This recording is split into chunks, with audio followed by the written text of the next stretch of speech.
I think I share with a number of African American women that imposter syndrome is not, I think, what we suffer from because we are constantly underestimated from jump. And so people always assume we're not as good as we are. And so the syndrome that we suffer from is no one ever giving us an opportunity because they assume we can't do anything in the first place. And so what I get a lot of is like, wow, you're much better than I thought. That's like a backhanded compliment because that means you assumed I was going to be terrible to start with. Like, and so imposter syndrome is not something I suffer from. And part of that is because I know that I'm prepared. Again, I'm from an older generation, African Americans, where, my parents, their parents, I was told you have to be three times better than any white person in order to be taken seriously.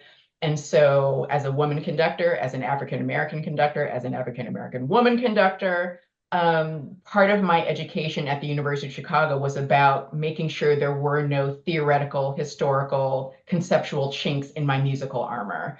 I wanted to know that I was able to take a Beethoven score apart, and just down to the studs, if you will, and understand that score, understand the history, the compositional, like everything about it, and be able to put it back together again in a way that meant that my interpretation was arrived at through hard work and analysis. And really, I would say Daniel Barenboim was a great mentor for that. He just a lovely, he was always super lovely to me and would allow me to just come and sit in on his rehearsals whenever he was in town and to say, look, whatever score you're working on, bring it to me and we'll study it together.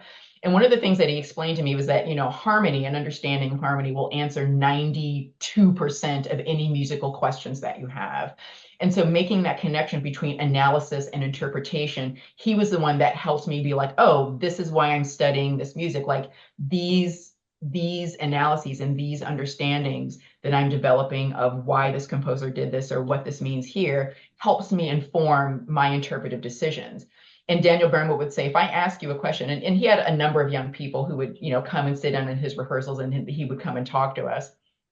And he said to all of us, he said, if I come and ask you, why are you making this decision? And you say, I just feel it that way. That's not an answer. Your feelings are not a reason. It's probably because that's the favorite Karajan recording that you heard and you're just copying off that. Now that's his interpretation, but that's not your interpretation. Why are you making the musical decisions that you're making? And it often became a lot of times people weren't making conscious musical decisions. They were just going on how they felt certain things, but there is reason, there is logic in the music itself. And if you take the time to understand it, it will give you the answers that you seek to make your own interpretive decisions.